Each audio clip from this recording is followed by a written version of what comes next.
اس کی محویت کو محسوس کر کے ہلکا سا مسکرائے اور کہا، بیٹا اگر تمہارا تھیسس مکمل ہو چکا ہو تو بیٹھ جاؤ۔ آواز واقعی پرکشش ہے۔ وہ وجدان کی بات پر شرمندہ ہوتے ہوئے بھی سوچنے سے باز نہیں آئی۔ وہ صوفے پر بیٹھ چکی تو وجدان بھی اس کے مقابل بیٹھ کے سوری انکل، اس نے اب بات شروع کرتے ہوئے کہنا شروع کیا، اصل میں حیران ہو رہی تھی آپ میں اور شایان میں ذرا بھی مماثلت نہیں ہے، حالانکہ اس کے بالوں اور آنکھوں کا رنگ بھی آپ کی ہی طرح بلیک ہے، مگر وہ آپ سے کافی الگ دکھتا ہے۔ وہ مسکرائے اور پوچھا، کیا نام ہے تمہارا؟ تانیہ۔ اس نے جان بوجھ کر اپنے نام کا دوسرا حصہ نہیں بتایا۔ تانیہ بیٹے، چہروں میں شباہت تلاش کرنا تو بس نظروں کا ہی مشغلہ ہے۔ اب دیکھو تم میں تو کسی کی شباہت نہیں ہے، پھر بھی تمہیں دیکھ کر کوئی یاد آ گیا۔ ملیحہ فاروقی اس کا انداز جتاتا ہوا تھا۔ وجدان بھی محسوس کیے بنا نہ رہ سکے۔ کیا کہا؟ ملیحہ فاروقی۔ اس بار اس کا انداز نارمل ہی تھا۔ یہ ملیحہ فاروقی ہے نا؟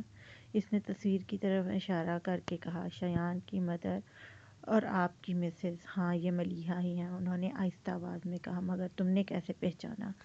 میں نے شایان کے پاس ان کی تصویر دیکھی تھی۔ اب وہ اطمینان سے جھوٹ بول رہی تھی۔ تم شایان سے ملنے آئی ہوگی؟ ایکچولی تو میں آپ سے ہی ملنے آئی تھی، سوچا آپ کی طبیعت کے ساتھ آپ کے دل کا حال بھی معلوم کر لوں۔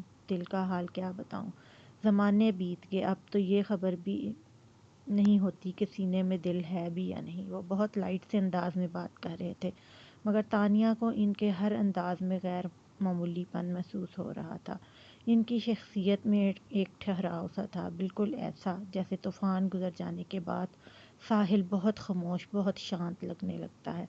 ملازم ٹی ٹرالی گھسیٹتا ہوا اندر آیا تھا۔ وجدان نے ٹرالی اپنے سامنے رکوا کر ملازم کو جانے کا اشارہ کیا اور خود چائے بنانے کے لیے پیالیاں سیدھی کرنے لگ گئے۔ میں بناؤں گی انکل، تانیہ نے کہا اور اٹھ کر ان کے پاس سنگل صوفے پر بیٹھ کر چائے بنانے لگی۔ وجدان خاموشی سے اسے چائے بناتے دیکھنے لگے۔ چائے بنا کر تانیہ نے ایک کپ ان کو تھمایا اور دوسرا اپنے ہاتھ میں لے کر صوفے پر پیچھے ہو کر بیٹھتی گھونٹ بھر کر بولی، آنٹی بھی کیا شایان کے ساتھ گئی ہیں؟ مجھے آئے کافی دیر ہو چکی ہے مگر وہ نظر نہیں آ رہی۔ شایان نے تمہیں بتایا نہیں؟ ان کے استفسار پر حیران ہوتی تانیہ نے کہا، کیا نہیں بتایا؟ وجدان ایک پل کو رکے، پھر اسے دیکھ کر بولے، ملیحہ کا انتقال ہو چکا ہے۔ کیا؟ ایک دم اس کے منہ سے نکلا تھا۔ حیرت کے شدید جھٹکے سے چائے کپ سے چھلک کر اس کے کپڑوں پر گر گئی تھی۔ اس نے فوراً کپ سائیڈ میں رکھا اور کپڑے جھاڑنے لگی۔ وجدان نے کچھ ٹیشو پیپر نکال کر اس کی طرف بڑھائے، ان سے صاف کر لو۔ تانیہ نے ٹیشو پیپر پکڑ تو لیے مگر کپڑے صاف کرنے کا اسے ہوش ہی نہیں رہا۔ یہ کیا ہو گیا؟ وہ کیوں مر گئیں؟ میں تو ان سے ملنے کی خواہش میں یہاں تک آئی تھی، ایسا تو میں نے سوچا بھی نہیں تھا۔ وہ سکتے کے عالم میں تھی، جیسے کسی بے حد عزیز ہستی کی موت کی خبر ملی ہو۔ تانیہ کو خود بھی یہ محسوس کر کے حیرت ہوئی کہ اسے اس خبر پر صدمہ ہوا تھا۔ اس نے اپنا نچلا ہونٹ دبائے رکھا تھا، ورنہ شاید وہ رو پڑتی۔ اسے خود بھی نہیں پتا تھا کہ ملیحہ کے اتنے قریب آ چکی تھی۔ اس کا دھواں دھواں سا چہرہ دیکھ کر وجدان فکر مند سے ہو گئے تھے۔ کنٹرول یور سیلف بیٹا، انہوں نے کہا اور اٹھ کر اس کے پاس آ گئے اور اس کے سر پر ہاتھ رکھ کر اسے ریلیکس کرنے لگے۔ مجھے اندازہ نہیں تھا تم اتنی حساس ہو۔ وہ نرمی سے اس کا سر تھپک رہے تھے۔ تانیہ نے بھی خود کو ریلیکس کرنے کے لیے گہرے گہرے سانس لیے، پھر وجدان کی کلائی پر ہاتھ رکھ کر بولی، بیٹھ جائیے انکل، میں اب ٹھیک ہوں، آپ پریشان نہ ہوں۔ بیٹھنے کے بجائے وجدان نے ٹیبل پر رکھے جگ سے گلاس میں پانی ڈال کر اسے دیا۔ تانیہ نے گلاس تو تھام لیا مگر ہونٹوں تک لے جانے کی زحمت نہیں کی۔ وجدان واپس اپنی جگہ پر بیٹھ چکے تھے۔ تانیہ نے پلکیں اٹھا کر انہیں دیکھا اور کہا، آئی ایم سوری انکل، میں نے آپ کو پریشان کر دیا۔ پریشان تو کیا ہے تم نے، پر اس میں سوری کہنے والی کیا بات ہے؟ بات تو ہے، انجانے میں ہی صحیح، پر میں نے آپ کو آپ کا دکھ یاد دلا دیا۔ دکھ اور زندگی کا ساتھ بہت گہرا ہے تانیہ، جتنا بھی بچ کر چلو یہ سامنے آ ہی جاتے ہیں، بھلا انہیں کوئی بھول کیسے سکتا ہے؟ تانیہ نے دیکھا وہ ہاتھ پھیلا کر جانے اپنی ہاتھوں کی لکیروں میں کیا ڈھونڈنے لگے تھے۔ انکل، اس نے وجدان کو پکارا۔ وجدان نے اس کی طرف دیکھا۔ ملیحہ آنٹی کی ڈیتھ کو کتنا عرصہ ہو چکا ہے؟ 27 سال۔ اپنے ہاتھ کو سمیٹ کر مٹھی بناتے اپنے ماتھے سے ٹکا کر بولتے ہوئے وہ ایک پل کو بے چین ہوئے تھے۔ 27 سال گزر گئے، تانیہ نے دل میں کہا، پھر زبان سے بولی، شایان تو اس وقت بہت چھوٹا ہوگا۔ وہ اپنے آپ سے چونکے، پھر اس کے لفظوں پر دھیان دے کر کہا، شایان کی پیدائش اور ملیحہ کی وفات ایک ہی دن ہوئی تھی۔ تانیہ کو سچ مچ اپنے سامنے بیٹھے شخص پر ترس آنے لگا تھا۔ انکل اب میں چلتی ہوں۔ وہ گلاس رکھ کر اٹھ کھڑی ہوئی۔ وہ آئی تو انکشافات سننے کے لیے تھی، پر جو انکشاف سنا تھا اس نے تانیہ کے دل و دماغ کو ہلا کر رکھ دیا تھا۔ وجدان نے سر اٹھا کر اسے دیکھا، پھر اسے باہر تک چھوڑنے کے لیے اٹھ کھڑے ہوئے۔ وہ دونوں باہر نکلے ہی تھے کہ ایک گاڑی پورچ میں آ کر رکی اور شایان ڈرائیونگ سیٹ کا دروازہ کھول کر اترتا حیرت سے بولا، تانیہ تم کب آئیں؟ کافی دیر ہو گئی، مگر اب چلوں گی، اللہ حافظ۔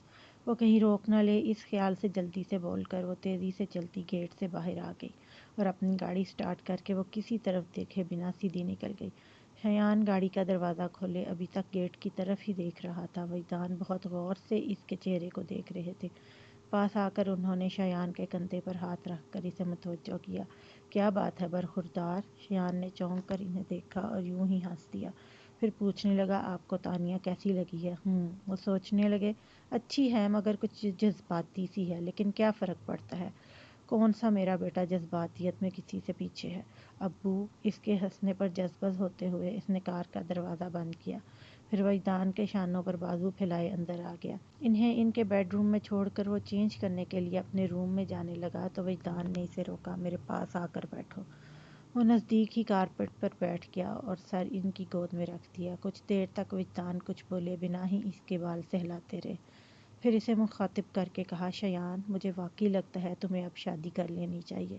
مجھے بھی ایسا ہی لگتا ہے۔ اس نے وجدان کی گود سے سر اٹھا کر ان کا چہرہ دیکھتے ہوئے کہا، تو کوئی لڑکی بھی پسند کی ہے یا یہ کام مجھے کرنا ہوگا؟ لڑکی تو پسند کی ہے ابو، اور وہ لڑکی کون ہے؟ بول کر وجدان اس کے منہ سے تانیہ کا نام سننے کا انتظار کرنے لگے۔ شایان ان کا ہاتھ تھام کر بولا، ابو میں فائزہ سے شادی کرنا چاہتا ہوں، شایان نے کہا اور خاموشی سے کمرے سے باہر آ گیا۔ وجدان اسے جاتا ہوا دیکھنے لگے۔ سب گھر والے لان میں تھے۔ تانیہ نے گاڑی پورچ میں کھڑی کی اور خود بھی اس طرف آ گئی جہاں نور الہدیٰ کے سوا سب موجود تھے۔ وہ بیٹھ چکی تو مریم نے پوچھا، چائے منگواؤں تمہارے لیے؟ رہنے دے ماما، موڈ نہیں ہے، اس نے تھکے تھکے سے انداز میں منع کر دیا اور بابا جان کو دیکھنے لگی۔ کیا کروں؟ کیا دادا جان کو بتا دوں کہ جس بیٹی کو سزا دینے کے لیے برسوں سے اس کا نام ان کی زبان پر نہیں آیا، وہ ہر چیز سے بے نیاز ہو چکی ہے، جسے محبت کرنے کے جرم میں گھر سے نکالا تھا، وہ ان کے دل سے تو نہ نکل پائی پر دنیا چھوڑ گئی۔ لیکن کیا واقعی یہ نہیں جانتے کہ ان کی بیٹی مر چکی ہے؟ اس نے سوچا، ہاں یہ نہیں جانتے ہوں گے، اگر جانتے تو ملیحہ کی سزا ختم ہو چکی ہوتی، قصر فاروقی میں اس کے نام کی فاتحہ پڑھی جاتی اور ملیحہ کی ڈائری کو سینے سے لگانے کے بجائے دادا جان ملیحہ کی زندہ نشانی شایان کو سینے سے لگاتے۔ پر یہ کیسی انا ہے کہ بیٹی کی ڈائری کو سینے سے لگا کر اس کی تصویر کو گھنٹوں دیکھتے ہوئے دل ہی دل میں اسے یاد تو کر سکتے ہیں، پر اس کی خبر نہیں لے سکتے۔ 27 سال میں ایک بار پلٹ کر نہیں دیکھا ہے کہ وہ زندہ ہے کہ مر چکی۔ اور پاپا؟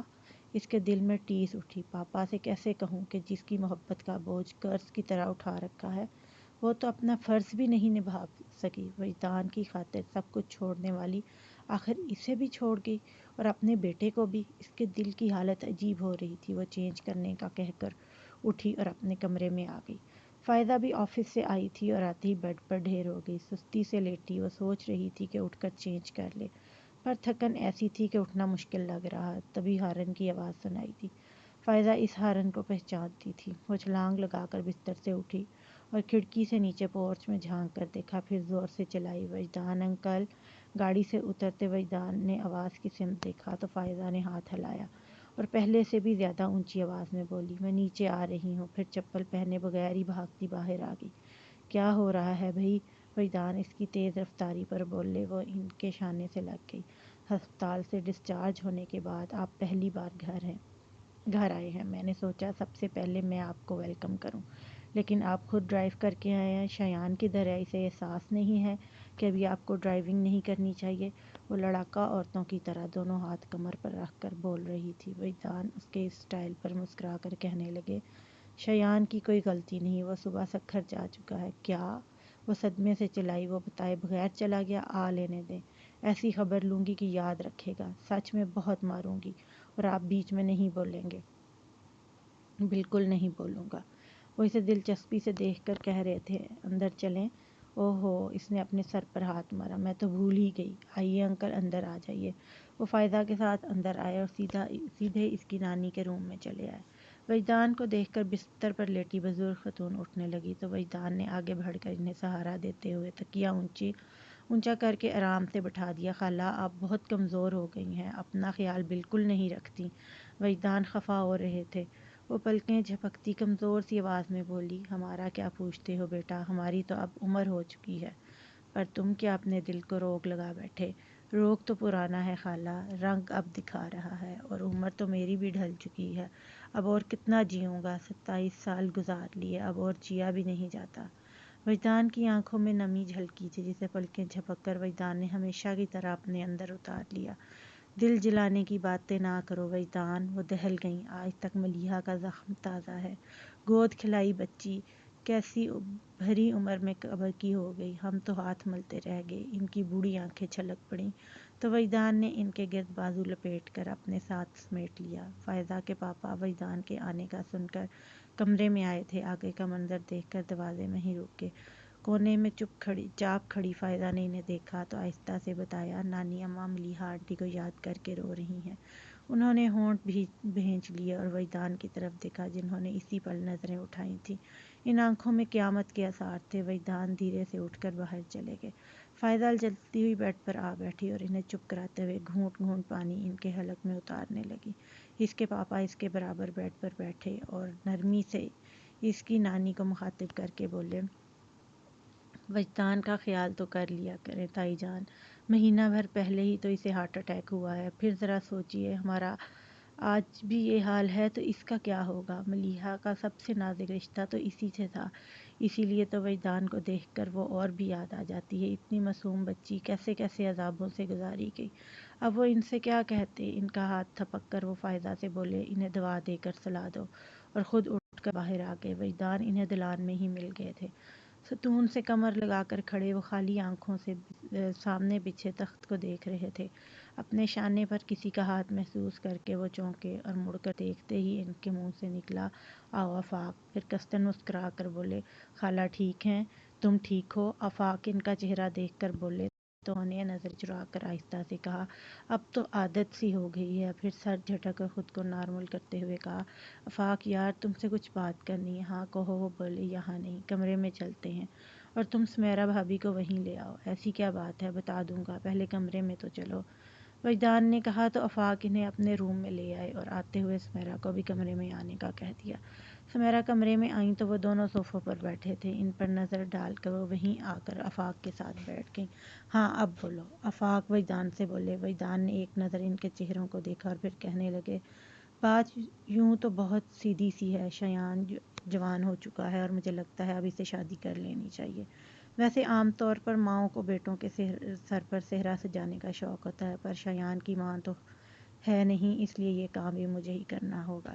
شکر ہے وجدان تمہیں خیال تو آیا۔ سمیرا ہنس کر بولی، تم بتاؤ کوئی لڑکی دیکھی ہے یا میں کچھ مدد کروں؟ ایک لڑکی نظر میں تو ہے، کون ہے؟ سمیرا کے پوچھنے پر وہ کچھ توقف کے بعد جھجکتے ہوئے بولے، فائزہ۔ دونوں میاں بیوی نے فوراً ایک دوسرے کی طرف دیکھا مگر فوری طور پر کچھ بول نہیں پائے۔ تم یہ مت سمجھنا آفاق، میں تم سے فائزہ کا رشتہ مانگ رہا ہوں، میں بس تم سے مشورہ مانگ رہا ہوں کہ اتنی بڑی بات مجھے اپنی زبان پر لانی بھی چاہیے یا نہیں۔ وہ تو شایان نے ہی فائزہ کا نام لے لیا، ورنہ میں تو فائزہ کو اپنی بہو بنانے کے بارے میں کبھی سوچتا بھی نہیں۔ آفاق حیرت کے ابتدائی جھٹکے سے سنبھل چکے تھے، انہیں دیکھ کر بولے، کیوں وجدان، میری بیٹی میں کوئی کمی ہے؟